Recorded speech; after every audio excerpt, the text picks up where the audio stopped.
This channel does not promote any violent, harmful, or illegal activities. All content provided by this channel is meant for an educational purpose only.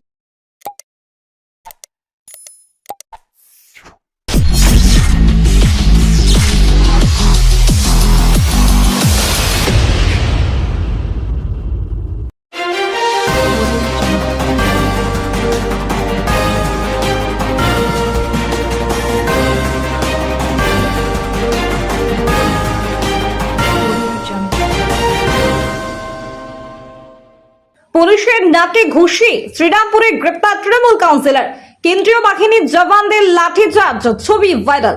ধৃত তৃণমূল কাউন্সিলরকে পাঠানো হলো শ্রীরামপুর আদালতে। Police সূত্রে জানা গেছে, গতকাল গভীর রাতে শ্রীরামপুর টিন বাজার এলাকায় একটি অঙ্গনওয়াড়ি কেন্দ্র তালা বন্ধ ছিল। সেই তালা খুলতে যায় পুলিশ। শ্রীরামপুর থানার পেশি পার্টির সঙ্গে কেন্দ্রীয় বাহিনীর জওয়ানরাও ছিল। অভিযোগ, শ্রীরামপুর পৌরসভার 10 নম্বর ওয়ার্ডে তৃণমূল কাউন্সিলর রাজেশ শাহ তালা খুলতে বাধা দেন। পুলিশের সঙ্গে এ নিয়ে বচসার সময় হঠাৎই পেশি পার্টির একজনের নাকে ঘুষি মারে কাউন্সিলর। নাক ফেটে রক্ত পড়তে থাকে তার। তৃণমূল কাউন্সিলর রাজেশ শাহ সহ তার 2 সঙ্গীকে গ্রেপ্তার করে পুলিশ। শ্রীরামপুরের বিজেপি বিধায়ক ভাস্কর ভট্টাচার্য বলেন, পুলিশ কোনো রং না দেখে ব্যবস্থা নেবে। এখানে আইনের শাসন প্রতিষ্ঠা হোক, এটাই আমরা চাই। তৃণমূল কাউন্সিলর শ্রীরামপুর থানা থেকে আদালতে যাবার পথে বলেন, পাড়ায় সমাধানে একটি অঙ্গনওয়াড়ি কেন্দ্র করা হয়েছিল, সেটা দখল নিতে চেয়েছিল বিজেপি সিপিআইএম। এই নিয়ে একটা ঝামেলা হয়, কারো গায়ে হাত দিইনি। আমি আর আমার স্ত্রীর ওয়ার্ডে লিড হয়েছে, তাই সেই রাগ থেকে রাজনৈতিক প্রতিশোধ নেওয়া হয়েছে।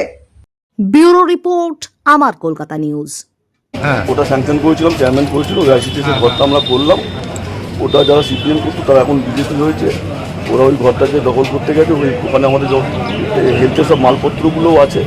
এই নিয়ে হয়েছে, ঝামেলা হয়েছে, যা হয় একটু শৃঙ্খল হয়ে এইটুকু। আবার পুলিশের যেটা অভিযোগ, যেটা কি পুলিশের গায়ে হাত দেওয়া হয়েছিল? না না, এরকম নয়, হয়তো ঠেলাঠেলিতে তো হতে পারে, সেটা আমি জানি না।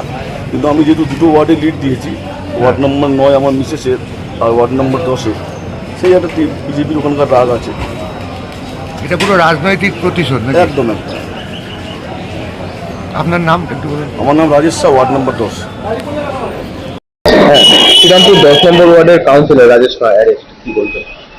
এটা তো আমার কিছু বলার নেই, কারণ অ্যারেস্ট করেছে পুলিশ। আমার পুলিশের কাছে বলা আছে যে আগামী দিন থেকে যেন আইনের শাসন এখানে চলে। এবার সেই আইনের শাসন রাখতে গিয়ে তারা কোথায় কি করবেন, কাকে অ্যারেস্ট করবেন বা কাকে ইন্টারোগেট করবেন, সেটা তাদের ব্যাপার।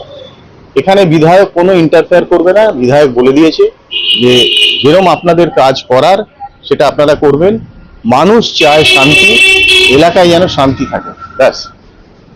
যদি কোনো নির্দোষ ব্যক্তিকে আপনারা ধরবেন না, কোনো নির্দোষ ব্যক্তির ওপর কোনো অত্যাচার যেন না হয়, পরিষ্কার বলা আছে। বলা হচ্ছে যে কালকে তৃণমূল কাউন্সিলর পুলিশের গায়ে হাত দিয়েছিল, তাই যদি সে গায়ে হাত দিয়ে থাকে তাহলে সে অন্যায় করেছে, ইল্লিগাল কাজ করেছে। আগে তো ইল্লিগাল কাজগুলো ধরা হতো না, এখন থেকে আমি জানিয়ে দিচ্ছি যে কোনো ইল্লিগাল কাজ ধরা হবে। প্রশাসন তার মতন কাজ করবে, শক্ত হাতে কাজ করবে।